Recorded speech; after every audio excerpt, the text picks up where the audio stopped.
اعوذ باللہ من الشیطان الرجیم بسم اللہ الرحمن الرحیم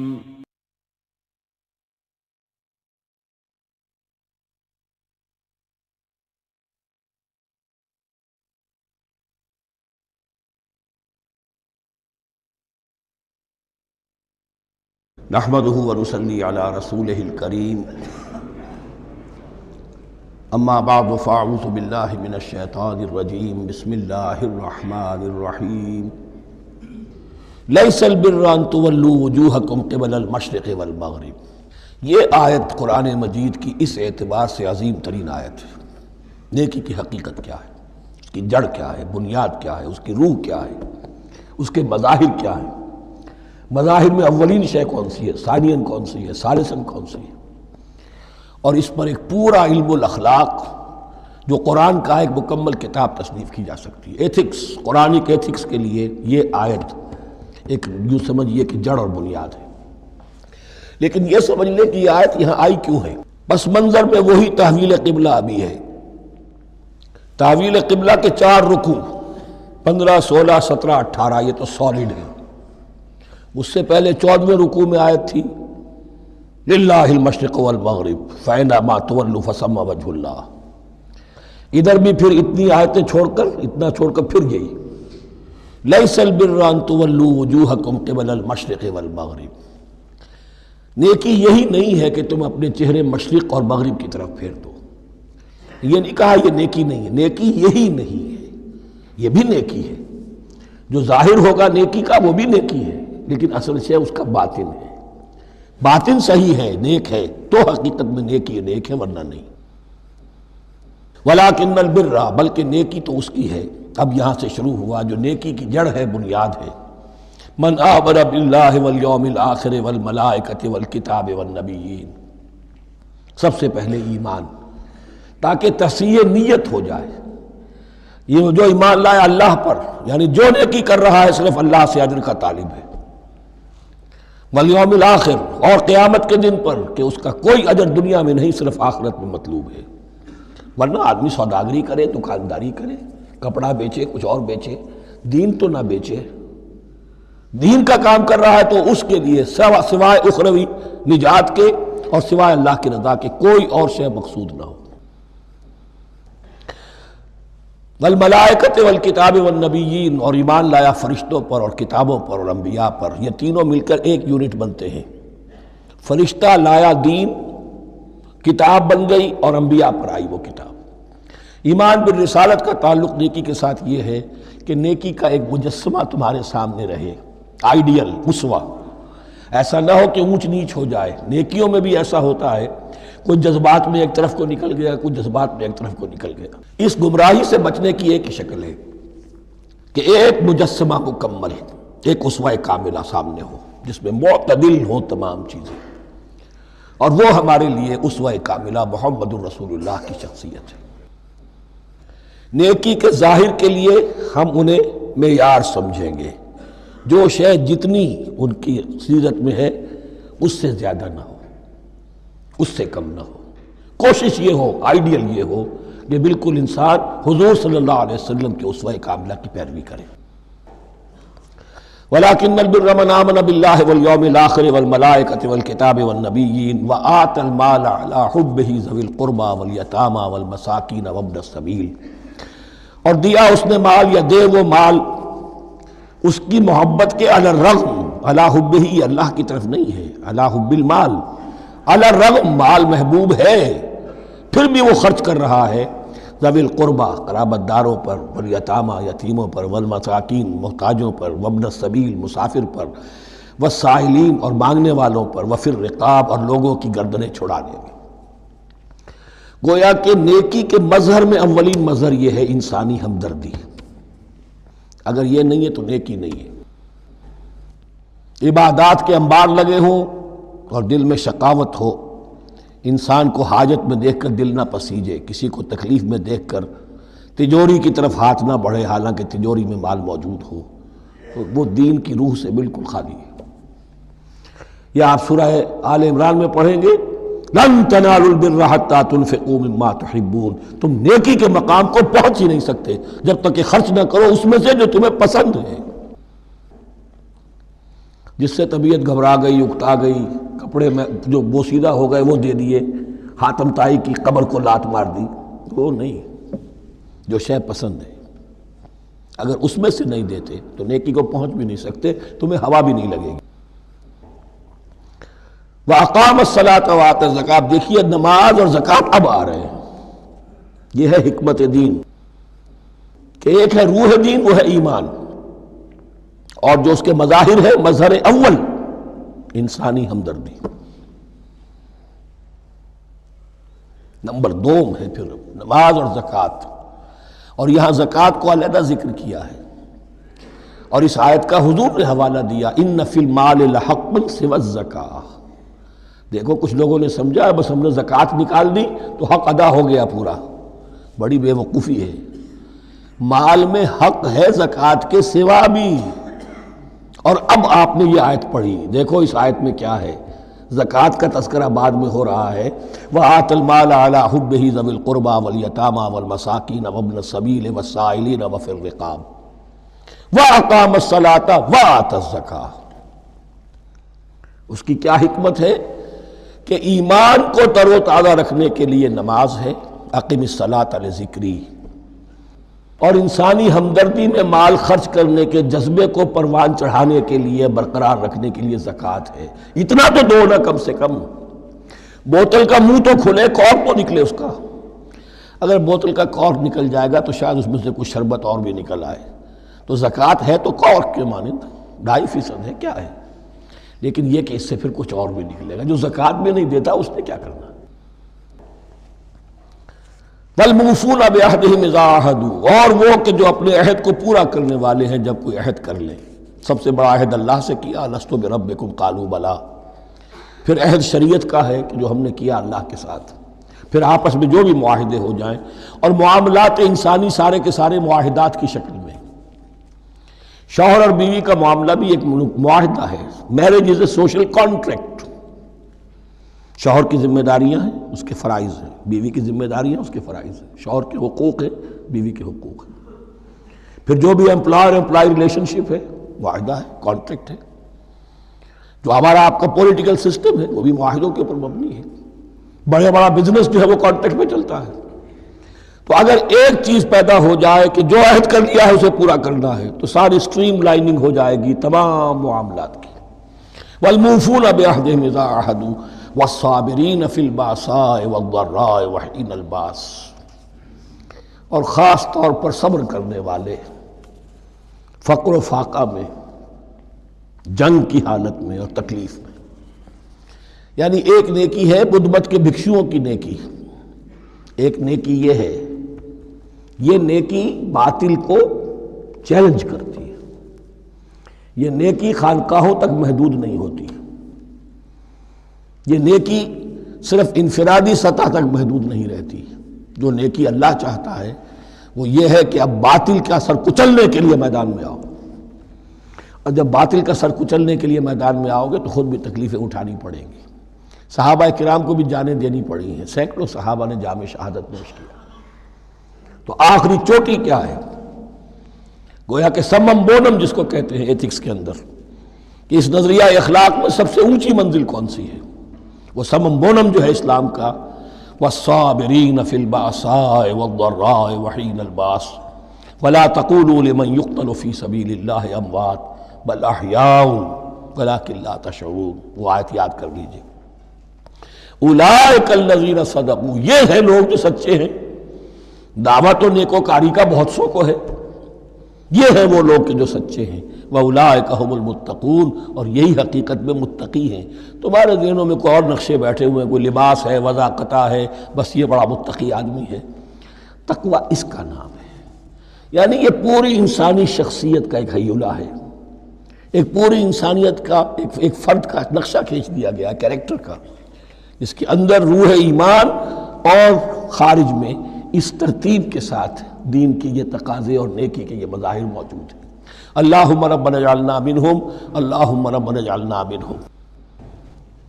اب اس کے بعد کچھ وہی جو معاملات انسانی ہیں اس پر اب بحث، جیسا کہ میں نے کہا تھا کہ ایک لڑی ہے شریعت کی معاملات کی، یہ تو بڑے بڑے پھول جو تھے آیت الآیات اور آیت البر، یا ایھا الذین آمنوا کتب علیکم القصاص فی القتلی، اہل ایمان تم پر لازم کر دیا گیا ہے مقتولوں کا بدلہ لینا۔ قتلہ قتیل کی جمع بھی ہے اور مقتول سے یہ مصدر بھی ہو سکتا ہے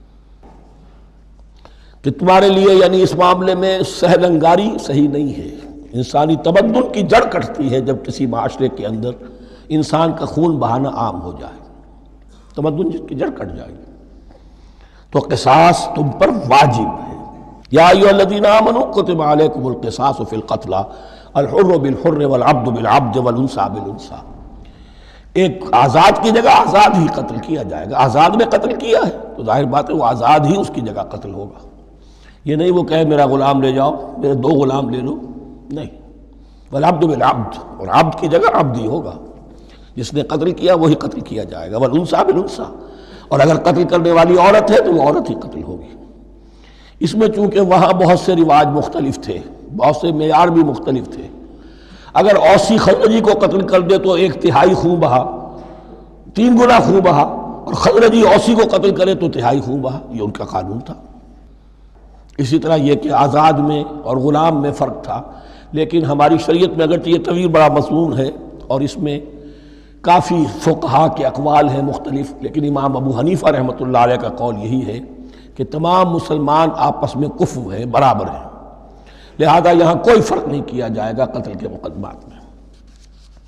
فمن عفی لہ من اخیہ شیء فاتباع بالمعروف واداء الیہ باحسان، پھر جس کو معاف کر دیا جائے کوئی شے اس کے بھائی کی جانب سے، یعنی جو مقتول ہے اس کے ورثاء اگر کہتے صاحب ہم اس کی جان بخشنے کو تیار ہیں، چاہے وہ خون بہا لے لیں یا ویسے ہی معاف کر دیں، تو جو بھی کچھ خون بہا طے ہوا ہو اداء الیہ باحسان فاتباع بالمعروف، تو اس کی پیروی کی جائے معروف طریقے پر اور ادائی کی جائے خوبصورتی کے ساتھ۔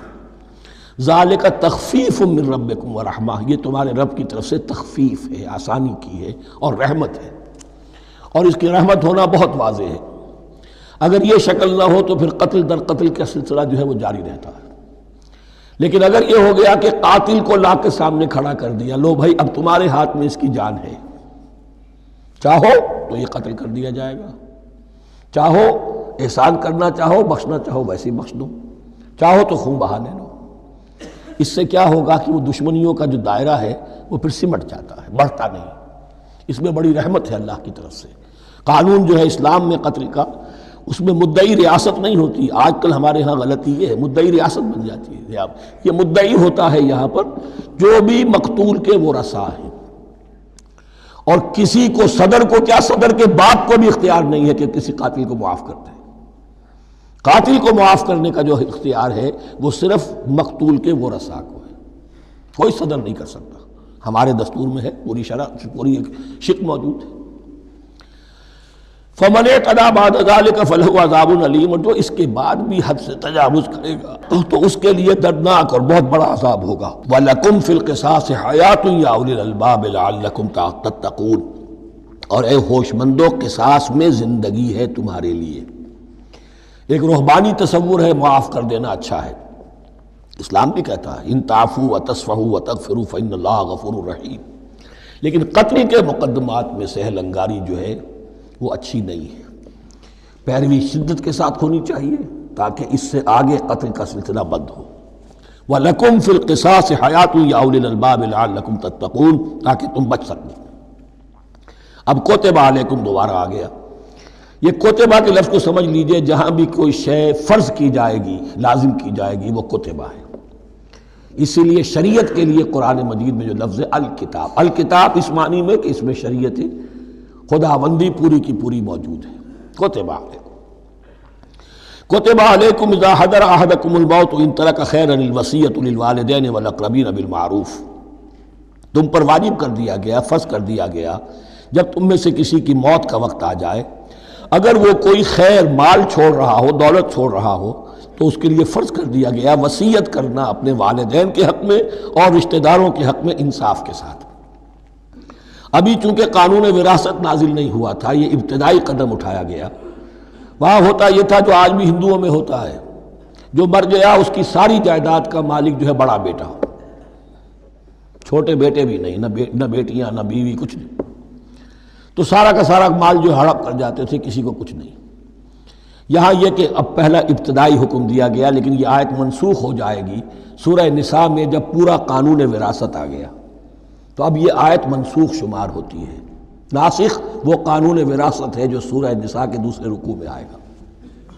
البتہ اس کے ایک حصے کو حضور نے باقی رکھا ہے، وہ گویا کہ سنت نے اس کے ایک جز کو برقرار رکھا ہے، اور وہ جز یہ ہے کہ مرنے والا 1/3 اپنے مال کے لیے وصیت کر سکتا ہے کسی کے لیے، 1/3 سے زیادہ نہیں، اور وارث کے لیے وصیت نہیں ہوگی، جس کی وراثت میں حق مقرر ہو چکا ہے اس کے لیے وصیت نہیں ہوگی، وہ غیر وارث کے لیے وصیت ہوگی، کسی دینی ادارے کو دینا چاہے، کسی اور کو دینا چاہے، یتیم کو، بیوہ کو، یتیم خانے کو، ٹھیک ہے، 1/3، 2/3 میں قانون وراثت کی تنفیذ ہوگی لازماً۔ تو اس آیت کا صرف اتنا حصہ باقی رکھا ہے حضور نے صلی اللہ علیہ وسلم۔ حقاً علی المتقین، یہ اللہ کا تقوی رکھنے والوں پر حق ہے، واجب ہے کہ وہ وصیت کریں کہ ہمارے والدین کو یہ مل جائے، فلاں رشتہ دار کو یہ مل جائے، باقی جو ہے جو بھی ورثاء ہیں لے جائیں۔ فمن بدلہ بعد ما سمعہ، تو جس نے بدل دیا اس وصیت کو اس کے بعد کہ اسے سنا تھا، فإنما اسمہ علی الذین یبدلونہ، تو اس کا بوجھ، اس کا گناہ انہی پر آئے گا جو تبدیل کرتے ہیں۔ جو وصیت کرنے والا تھا وہ بری ہے، اس نے صحیح وصیت کی تھی، جس نے بعد میں اس وصیت میں تحریف کی، تبدیلی کی، اس کا وبال، اس کا بوجھ انہی پر آئے گا۔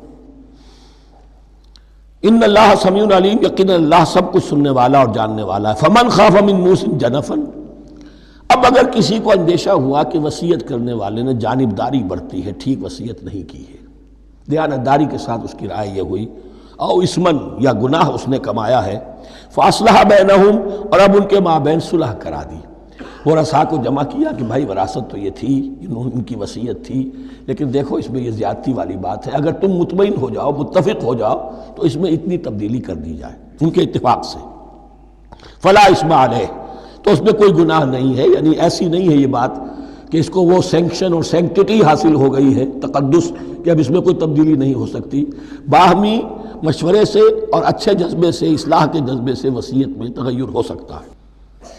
ان اللہ غفور الرحیم، یقیناً اللہ تعالی بخشنے والا ہے، رحم فرمانے والا۔ اب لڑی آ گئی دوسری عبادت والی، عبادت میں صوم۔ جہاں تک نماز کا ذکر ہے تو وہ تو مکی صورتوں میں اس کا بے تحاشا مرتبہ ذکر موجود ہے، لیکن یہاں جو ہے معاملہ صوم، اس سے پہلے مکی دور میں صوم کا کہیں کوئی تذکرہ ہی نہیں، نہ عربوں میں اس کا رواج تھا۔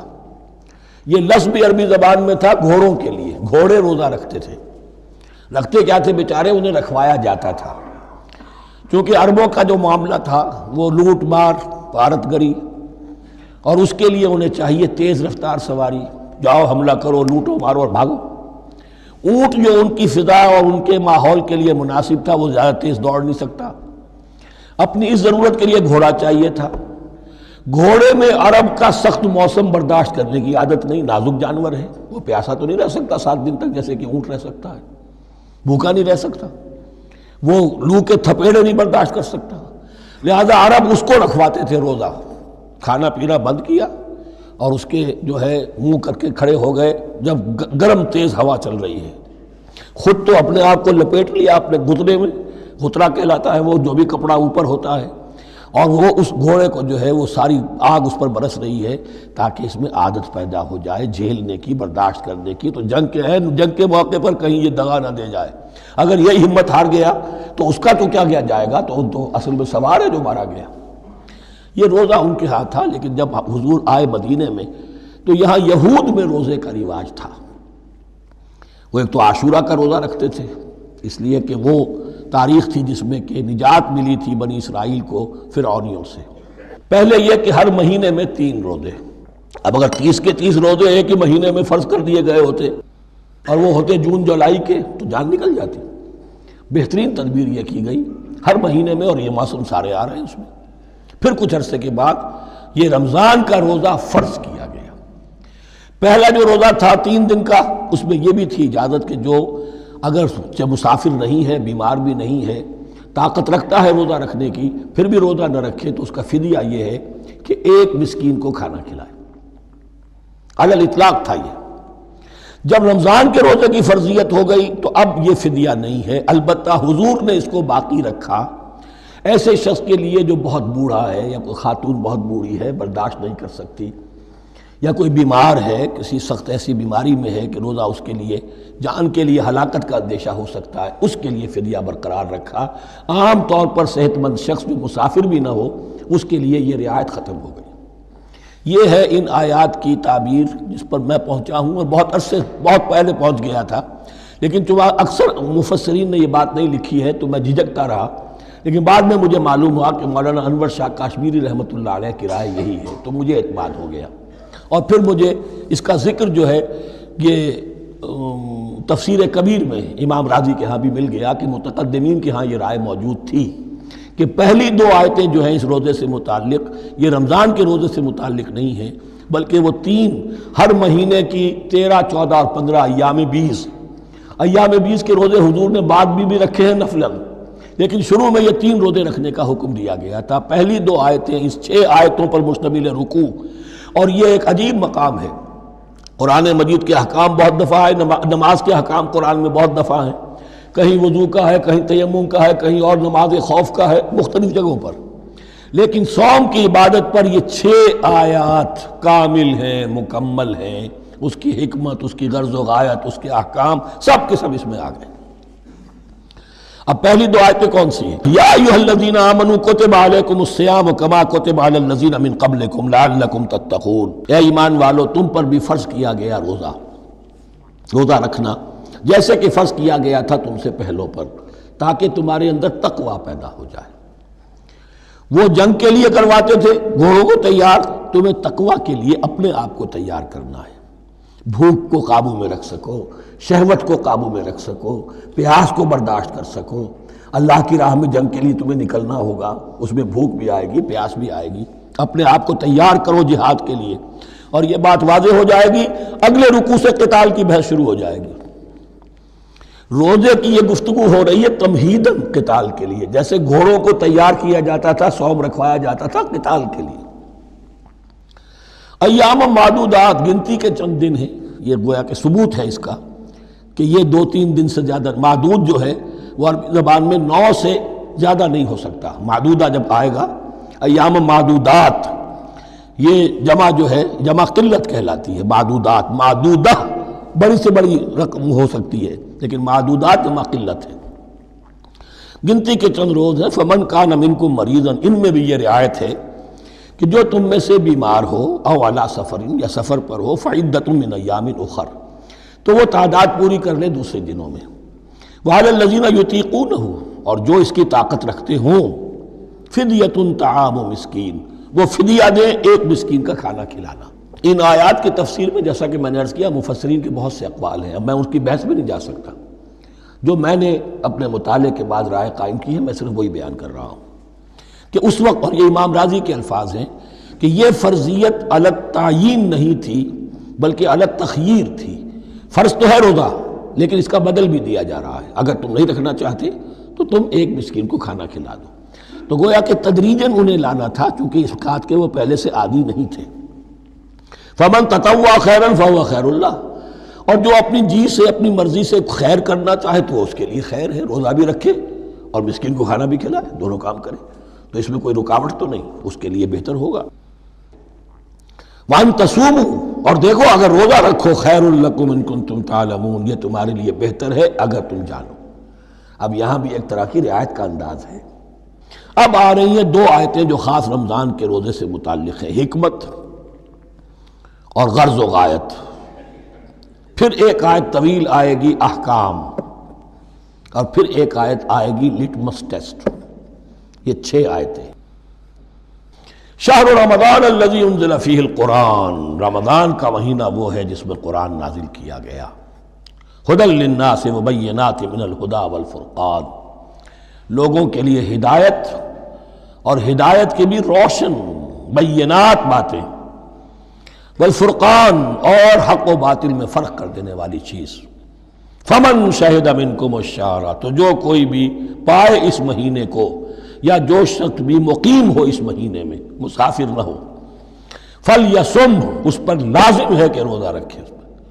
اب وہ وجوب علی التخییر ختم ہو گیا، اب وجوب علی التعیین، اب یہ لازم ہے، یہ رکھنا ہے۔ ایک رعایت باقی رکھی، ومن کان مریضا او علی سفر فعدۃ من ایام اخر، جو بیمار ہے یا یہ کہ سفر پر ہے وہ تعداد پوری کر لے دوسرے دنوں میں۔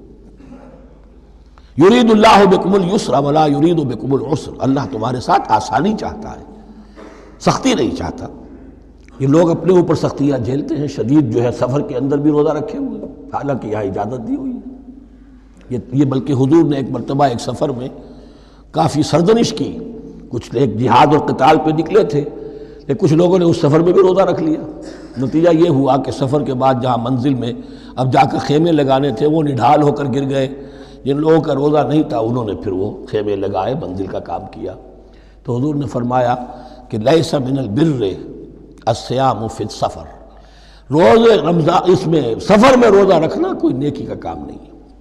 لیکن ہمارا تصور اور ہے، 105 بخار چڑھا ہوا ہے، روزہ نہیں کھولوں گا میں، روزہ تو میں نے رکھا ہوا ہے، یا روزہ تو میں نہیں چھوڑوں گا۔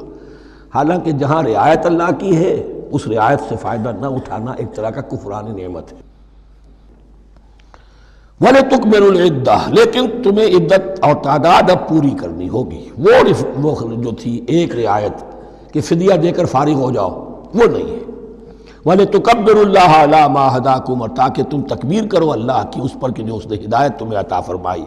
وَلَعَلَّكُمْ تَشْكُرُونَ، اور تاکہ تم شکر کر سکو اس نعمت عظمیٰ کا جو قرآن حکیم کی شکل میں تمہیں دی گئی ہے۔ اس موضوع پر میرا کتابچہ عظمت صوم اور عظمت صیام و قیام قرآن، اس میں یہ سارے مضامین تفصیل سے آئے ہیں، کیا حکمت ہے، کیا غرض و غایت ہے، کیا مقصد ہے، اور آخری منزل کیا ہے، وَإِذَا سَأَلَكَ عِبَادِي عَنِّي فَإِنِّي قَرِيبٌ۔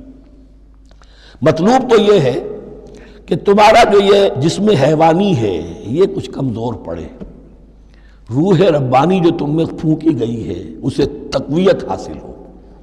دن میں روزہ رکھو، اس حیوانی وجود کو ذرا کمزور کرو، دباؤ اس کے تقاضوں کو، رات کو کھڑے ہو جاؤ، اللہ کا کلام سنو اور پڑھو، تاکہ تمہاری روح کی آبیاری ہو، اس پر حیات، آب حیات کا ترشح ہو۔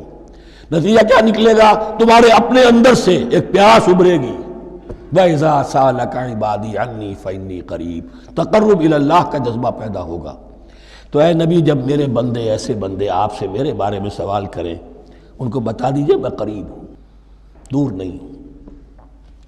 یہ حقوق انسانی کا میرے نزدیک دنیا میں سب سے بڑا میگنا کارٹا ہے۔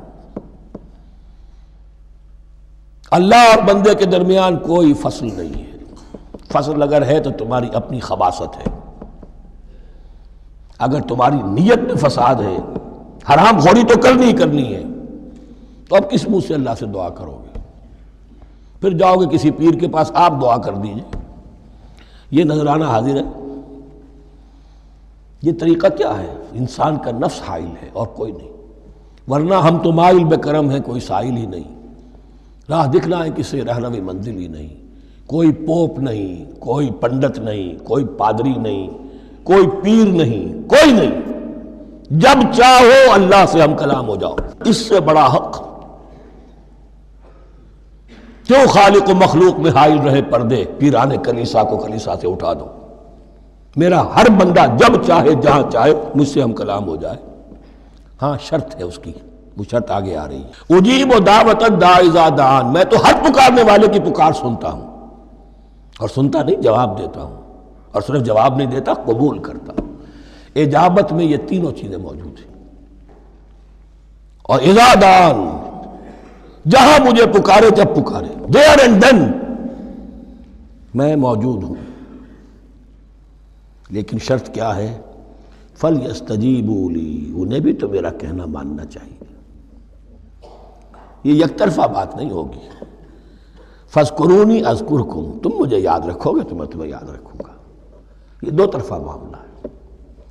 تم شکر کرو گے میں تمہاری قدردانی کروں گا، تم میری طرف چل کر آؤ گے میں بھاگ کر آؤں گا، تم بارش برآؤ گے میں ہاتھ برآؤں گا، لیکن تم رخ موڑ لو گے ہم بھی رخ موڑ لیں گے. ہماری تو غرض نہیں ہے، غرض ہے تو تمہاری. تم رجوع کرو گے ہم بھی رجوع کر لیں گے، تم توبہ کرو گے ہم اپنی نظر کرم پھر تمہاری طرف متوجہ کر دیں گے. لیکن ہر چیز ان تنصروا اللہ ینصرکم، اللہ کی مدد کرو گے تو اللہ تمہاری مدد کرے گا. تمہاری دوستیاں ہو، پینگے بڑھا رہے ہو اللہ کے دشمنوں کے ساتھ، ساز باز ہو اللہ کے دشمنوں کے ساتھ، اور کھڑے ہو جاؤ قنوت نازلہ میں اللہ سے مدد مانگنے کے لیے، تم سے بڑا بے وقوف کون ہوگا؟ پہلے اللہ کی طرف رخ تو کرو، اللہ سے اپنا معاملہ درست کرو. ہاں اس میں کوئی یہ شرط نہیں ہے کہ پہلے ولی کامل اس وقت توبہ کرو خلوص نیت سے اور سارے پردے ہٹ جائیں گے، لیکن خلوص نیت کے ساتھ توبہ. وَإِذَا سَأَلَكَ عِبَادِي عَنِّي فَإِنِّي قَرِيبٌ أُجِيبُ دَعْوَةَ الدَّاعِ إِذَا دَعَانِ فَلْيَسْتَجِيبُوا لِي وَلْيُؤْمِنُوا بِي لَعَلَّهُمْ يَرْشُدُونَ. أُحِلَّ لَكُمْ لَيْلَةَ الصِّيَامِ الرَّفَثُ إِلَىٰ نِسَائِكُمْ. اب یہ ہے احکام کی آیت، بڑی طویل ہے. چونکہ یہود کے ہاں شریعت میں روزہ جو ہے شروع ہو جاتا تھا شام کو ہی، اور رات بھی روزے میں شامل تھی، تو تعلق زن و شو بھی نہیں ہو سکتا، اور کوئی سحری وحری کا تصور نہیں تھا. جیسے ہی سوئے رات شروع، روزہ شروع، اب اگلے دن تک غروب آفتاب تک روزہ رہے گا. ہمارے ہاں روزے میں نرمی کی گئی ہے. ایک تو یہ کہ رات کو اس سے خارج کر دیا، روزہ دن کا ہے، اور رات کے وقت تعلق زن و شو بھی ہے، کھانا پینا بھی ہے. جو پابندیاں روزے کی ہیں وہ سب اٹھ گئی. لیکن ہو یہ رہا تھا کہ لوگ سمجھ رہے تھے کہ شاید وہی جو احکام ہیں یہود کے ہاں شاید وہی ہمارے ہاں بھی ہیں. اس لیے وہ ایسا بھی ہوتا تھا اپنے جذبات میں بیویوں سے مقاربت کرتے تھے، لیکن دل میں سمجھتے تھے کہ ہم نے غلط کام کیا ہے. یہاں اب ان کو اطمینان دلایا جا رہا کہ نہیں. احل لکم لیلۃ الصیام الرفث الی نسائکم، حلال کر دیا گیا ہے تمہارے لیے روزے کی راتوں میں اپنی بیویوں کے پاس جانا. ہن لباس لکم وانتم لباس لہن، وہ پوشاک ہے تمہارے لیے، تم پوشاک ہو ان کے لیے. بڑا بلیغ کنایا ہے یہ. جیسے لباس میں اور جسم میں کوئی پردہ نہیں ہے، لباس ہی تو پردہ ہے نا، لباس میں اور جسم میں تو کوئی پردہ نہیں، ایسے ہی بیوی میں اور شوہر میں کوئی پردہ نہیں. ہن لباس لکم وانتم لباس لہن. ویسے بھی انسان کے اخلاق کی حفاظت کرنے والی، مرد کے اخلاق کی حفاظت کرنے والی بیوی ہے، بیوی کے اخلاق کی حفاظت کرنے والا مرد ہے. وہ مجھے اقبال کا شعر یاد آ رہا تھا، تعلیم نئی ہو کہ پرانی، نسوانیت زن کا نگہباں ہے فقط مرد. نہ پردہ نہ تعلیم نئی ہو کہ پرانی، نسوانیت زن کا نگہباں ہے فقط مرد. بہرحال ایک دونوں کے لیے وہ ایک ضرورت بھی ہے، ان کی پردہ پوشی بھی کرتے ہیں ایک دوسرے کی، اور اس طریقے سے لباس کی جو ہے اس میں کنایا کیا گیا. علم اللہ انکم کنتم تختانون انفسکم، اللہ کے علم میں ہے کہ تم اپنے آپ کے ساتھ خیانت کر رہے تھے، ایک کام کر رہے تھے جو گناہ نہیں ہے، لیکن تم سمجھتے تھے گناہ ہے، تو اپنے آپ سے خیانت ہو گئی کہ نہیں؟ اصلاً وہ گناہ نہیں تھا لیکن تمہارے علم میں نہیں تھا، لیکن تم یہ سمجھتے ہوئے بھی کہ یہ ممنوع ہے اس کا ارتکاب کر رہے تھے. علم اللہ انکم کنتم تختانون انفسکم فتاب علیکم، تو اللہ نے تم پر نظر رحمت فرمائی، وعفا عنکم، اور بخش دیا، معاف کر دیا. جو بھی خطائیں ہو گئی ہیں وہ سب کے سب معاف سمجھو. فالآن باشروہن، اب ان کے ساتھ جو بھی تعلق شے ہے وہ قائم کرو. وابتغوا ما کتب اللہ لکم، اور تلاش کرو، حاصل کرو جو کچھ اللہ نے تمہارے لیے لکھ دیا ہے.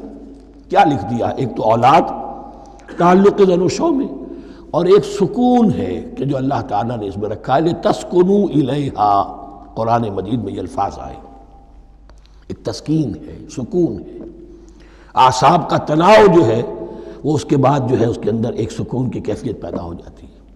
اور یہی اس میں حکمت ہے کہ حضور اپنے ہر سفر میں ہم ایک زوجہ محترمہ کو ضرور ساتھ رکھتے تھے، اس لیے کہ قائد کو، سپہ سالار کو کسی وقت بڑی ایسی یعنی پریشان کن صورتحال میں فیصلے کرنے پڑتے ہیں، جذبات پر دباؤ ہوتا ہے اور اعصاب پر دباؤ ہوتا ہے، تو ساتھ اگر کوئی اہلیہ بھی موجود ہو تو اس میں، اور اس کے بہترین مواقع سیرت میں آئے ہیں، وہ پھر کسی وقت میں بیان کروں گا.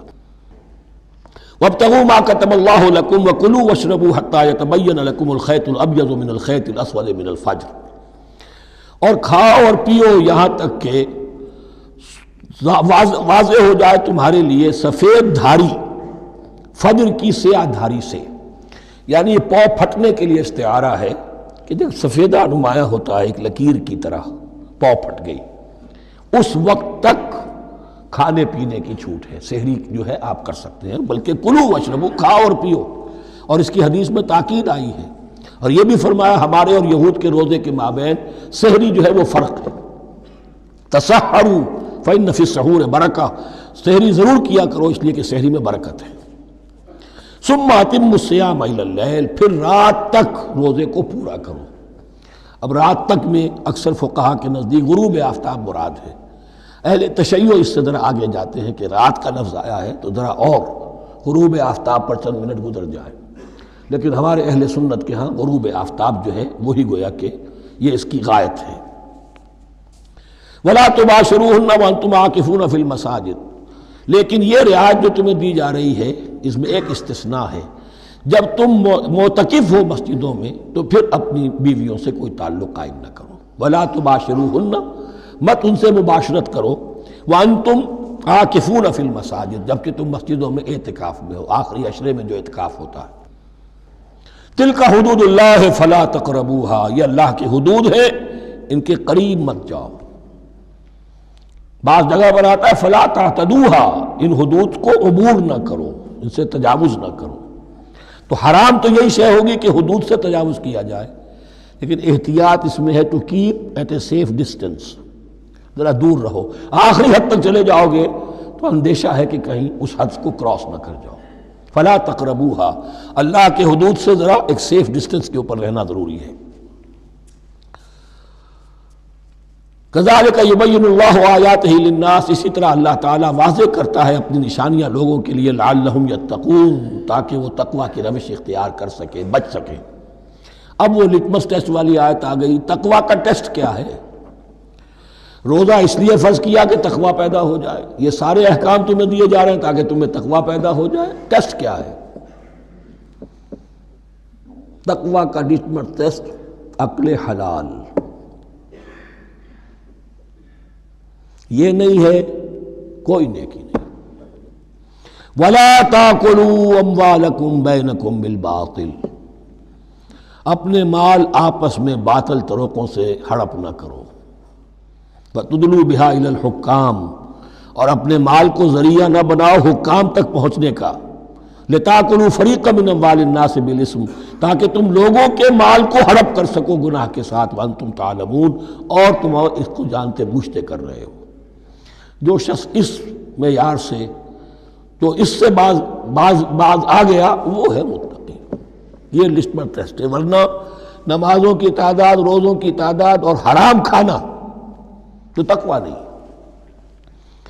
یہ میں حیران ہوتا ہوں کہ اب اس پر کبھی غور نہیں کیا ہے لوگوں نے کہ یہ آیت کہاں سے آ گئی درمیان میں۔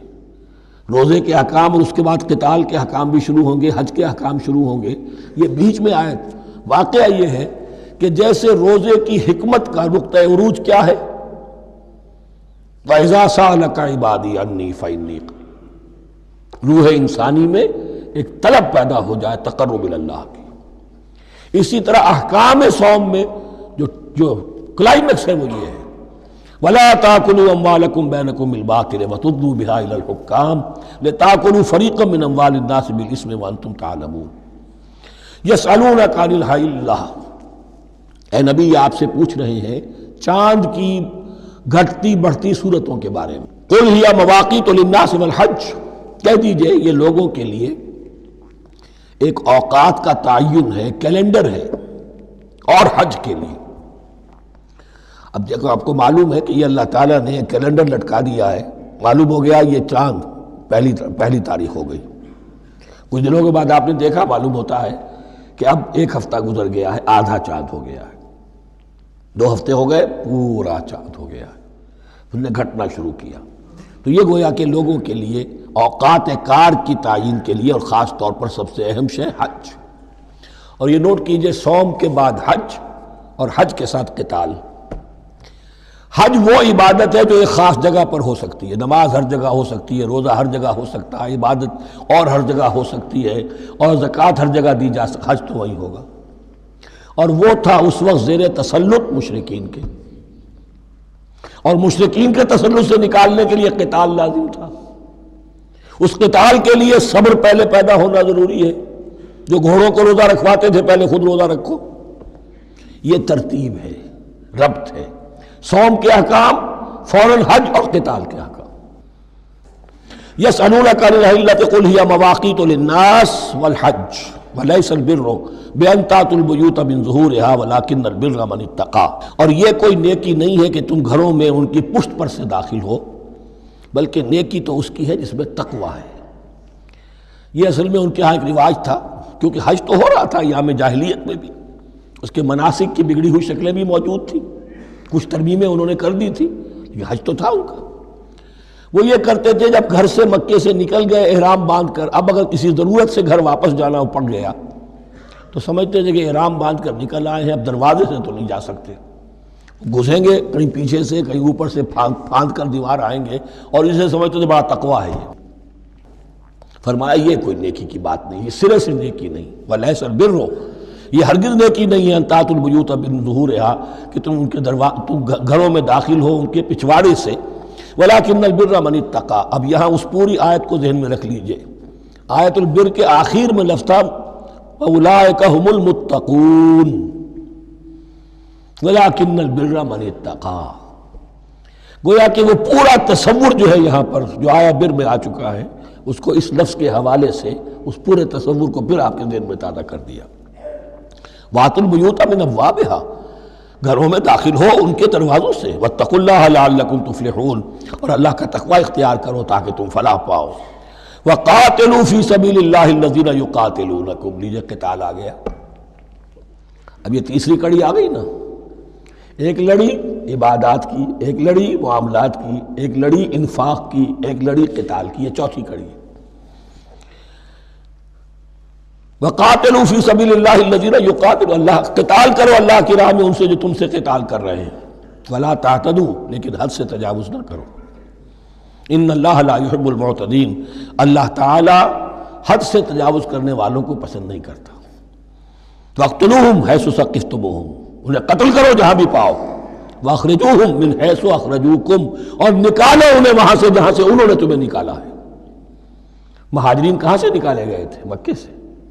محمد الرسول اللہ پر وہاں پر حیات تنگ کر دی گئی تھی، قافیہ تنگ کر دیا گیا تھا، تبھی تو آپ نے ہجرت کی۔ نکالو انہیں وہاں سے جہاں سے انہوں نے تمہیں نکالا ہے۔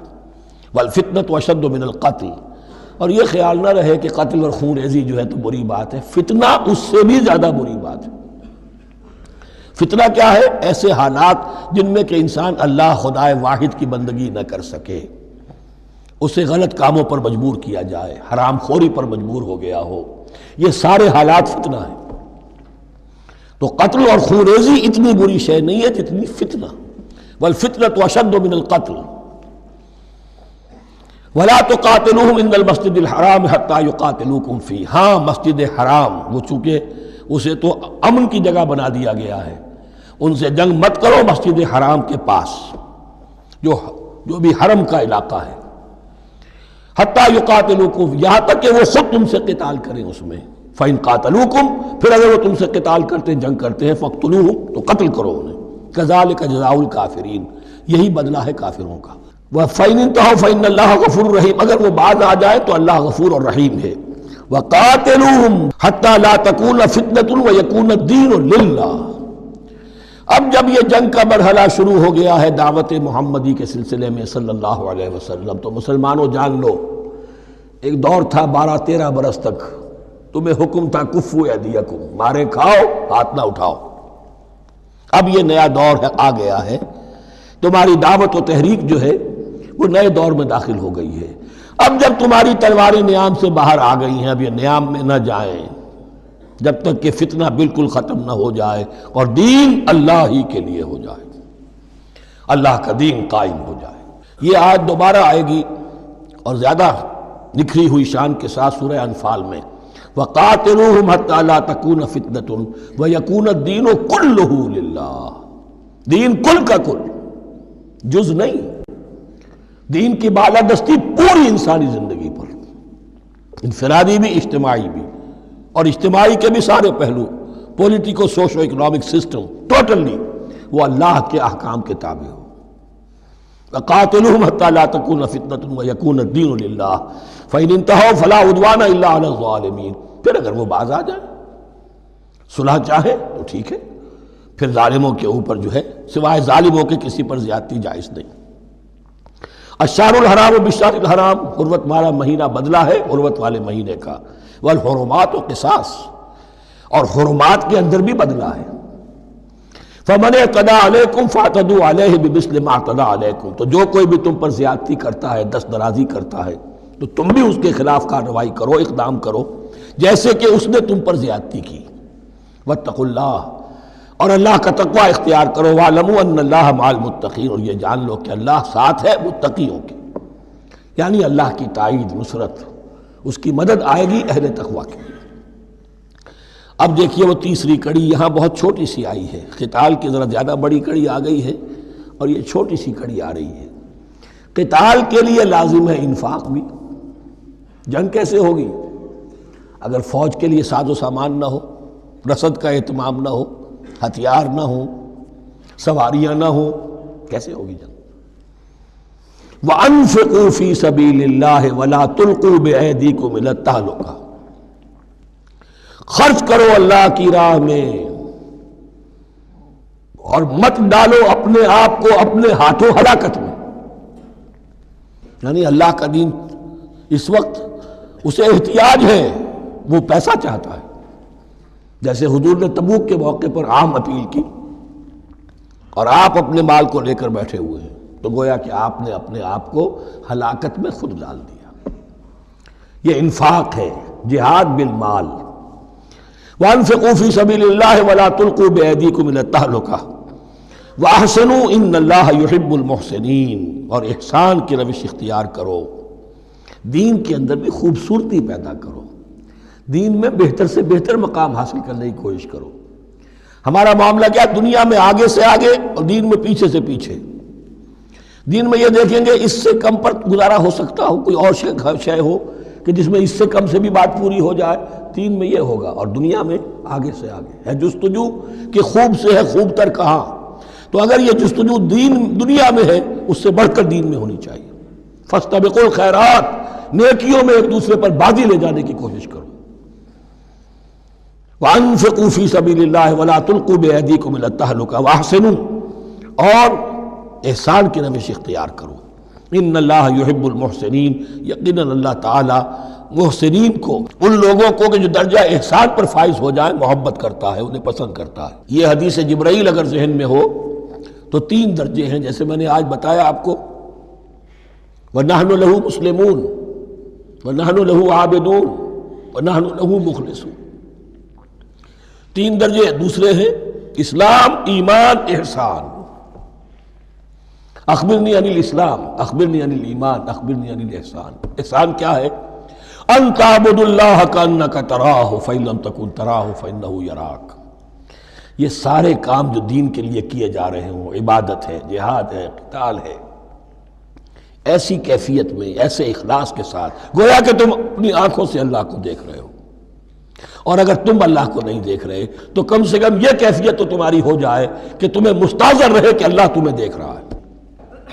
یہ احسان ہے. وَأَحْسِنُوا، عام طور پر اس کا ترجمہ اس انداز میں نہیں کیا گیا ہے، اس کو اچھی طرح سمجھ لیجئے. ویسے یہ مضمون کھل کر آئے گا سورہ مائدہ میں. ان اللہ یحب المحسنین، یقیناً اللہ تعالیٰ محسنین کو پسند کرتا ہے. وَأَتِمُّوا الْحَجَّ وَالْعُمْرَةَ لِلَّهِ، اور حج اور عمرہ مکمل کرو اللہ کے لیے. جو عمرے کے لیے احرام تو باندھ لیا جائے گا مدینے سے 7 میل باہر نکل کر ہی. حج مکمل تو ہوگا جب طواف بھی ہوگا، وقوف عرفہ بھی ہوگا، سارے اس کے جو بھی مناسک ادا کیے جائیں گے. لیکن یہ کہ جو شخص بھی نیت کر لے حج کی یا عمرے کی تو پھر اسے مناسب کو مکمل کرنا چاہیے، کوئی کمی نہ رہے. فَإِنْ أُحْصِرْتُمْ، اگر تمہیں گھیر لیا جائے، روک دیا جائے، جیسے کہ سن 6 میں ہو گیا، صلح حدیبیہ کرنی پڑی، مشرکین مکہ اڑ گئے، نہیں داخل ہونے دیں گے. اگر تمہارا گھیراؤ ہو جائے فَمَسْتَيْسَرَ مِنَ الْهَدْيِ، تو جو بھی تم قربانی پیش کر سکو پیش کر دو. یہ دم احصار کہلاتا ہے کہ چونکہ اب ہم آگے نہیں جا سکتے، یہی ہمیں احرام کھولنا پڑ رہا ہے، تو دم اعصار، یہ خون، یہ جو جانور اللہ کے نام پر ہم دے رہے ہیں، یہ اس کی ایک طرح کا کفارہ ہے۔ وَلَا تَحْلِقُوا رُؤُوسَكُمْ حَتَّى يَبْلُغَ الْحَدْيُ مَحِلَّهُ، اور اپنے سر اس وقت تک نہ مونڈو جب تک کہ وہ ہدی کا جانور جو ہے وہ محل تک، یعنی جو بیت الماء جہاں پر جا کر ذبح ہونا ہے وہاں پہنچ نہ جائے۔ جانور تو آپ نے بھیج دیے اور وہ رکاوٹ نہیں ڈالیں گے، اس لیے کہ ان کا گوشت تو ان کو کھانے کو ملے گا، لہذا جانور، لیکن یہ اندازہ کر لو کہ اب اتنا وقت گزر گیا ہے کہ وہ ہدی قربانی کا جانور جو ہے وہ پہنچ گیا ہوگا، ہدیم بالغ الکعبہ، وہ وہاں پر اس کی اپنے مقام پر پہنچ گیا۔ فمن کان منکم مریضا او بہ اذی من راسہ، تو جو کوئی بھی تم میں سے ہو بیمار یا اس کے سر میں کوئی تکلیف ہو، کوئی زخم ہو، اور اس کی وجہ سے یہ ہے کہ وہ حجامت کرانی ضروری ہو جائے، بال کاٹنے ضروری ہو جائیں، ففدیۃ من صیام او صدقۃ او نسک، تو پھر فدیہ دینا پڑے گا اگر اس ہدی کے جانور کے کعبے تک پہنچنے سے پہلے تمہیں اپنے بال کاٹنے پڑے، حجامت کرانی پڑی، تو فدیہ ہوگا۔ یہ جو ہے دم جنایت کہلاتا ہے، یعنی ایک جو کمی رہ گئی ہے اس کی تلافی کے لیے۔ وہ صیام بھی ہے، روزے 3 دن کے، او صدقۃ او نسک، یا پھر یہ ہے کہ کوئی قربانی ہے، ایک جانور قربان کیا جائے، دم جنایت اس کو کہتے ہیں، یا صدقہ کیا جائے، 6 افراد کو کھانا کھلایا جائے۔ فَإِذَا أَمِنْتُمْ، پھر جب تمہیں امن حاصل ہو اور تم سیدھے جا سکتے ہو، بیت اللہ پہنچ سکتے ہو، فَمَنْ تَمَتَّعَ بِالْعُمْرَةِ إِلَى الْحَجِّ فَمَا اسْتَيْسَرَ مِنَ الْهَدْيِ، تو جو کوئی بھی فائدہ اٹھائے عمرے سے حج سے قبل، فَمَا اسْتَيْسَرَ مِنَ الْهَدْيِ، تو وہ ایک اور قربانی پیش کرے جو بھی اسے میسر ہو۔ اب یہ سمجھ لیجئے کہ حضور کی بعثت سے پہلے عرب میں رواج یہ تھا کہ ایک سفر میں حج بھی کرنا، عمرہ بھی کرنا ان کے نزدیک حرام تھا، یہ توہین تھی کعبے کی۔ حج کے لیے 3 مہینے، شوال، ذوالقعدہ، ذی الحج، اور رجب کا مہینہ ان کے ہاں طے تھا عمرے کے لیے۔ عمرے کے لیے علیحدہ سفر کرو، اس کے لیے علیحدہ سفر کرو۔ لیکن شریعت محمدی میں جو آسانیاں کی گئی ہیں وہ یہ ہیں کہ ایک شخص، اور چونکہ اس ملت کو پھیلنا تھا بہت طویل علاقے پر، لوگوں کے لیے سفر آسان تو نہیں تھا، تو آپ ایسا کر سکتے ہیں کہ آپ جائیں اور عمرہ بھی کر لیں، حج بھی کر لیں۔ ایک شکل یہ ہے کہ عمرہ کیا، احرام کھول دیا، اور پھر حج کا وقت آیا 8ویں ذی الحج کو، تو پھر احرام باندھا، وہ حج کا احرام ہو گیا، اسے کہتے ہیں تمتع۔ ایک یہ ہے کہ حج کے لیے احرام باندھا تھا، جاتے ہی عمرہ بھی کر لیا لیکن احرام کھولا نہیں، اسی احرام میں جاری رکھ کر اسے، اور اسی میں حج بھی کر لیا، یہ قران کہلاتا ہے، جمع کر دیا ایک ہی احرام میں عمرے کو بھی اور حج کو بھی۔ ایک افراد کہلاتا ہے، بس ایک کے لیے صرف حج کا معاملہ ہو شروع سے۔ تو یہاں تمتع کی جو ہمیں اجازت دی گئی ہے اس کے لیے، جسے دم شکر کہتے ہیں حضرت امام ابو حنیفہ، یہ شکرانہ ہے کہ ہم ایک قربانی دیں، لیکن امام شافعی کے نزدیک یہ بھی دم جنایت ہے، یہ بھی جبر ہے۔ چنانچہ امام ابو حنیفہ کے نزدیک یہ قربانی جو دی جاتی ہے اس کا گوشت قربانی دینے والا بھی کھا سکتا ہے 1/3 کے درجے میں، لیکن امام شافعی کے نزدیک نہیں، یہ ایک صدقے کے اور اس کے دم جنایت کے قریب کی شے ہے، اس کا گوشت جو ہے قربانی دینے والا خود نہیں کھا سکتا۔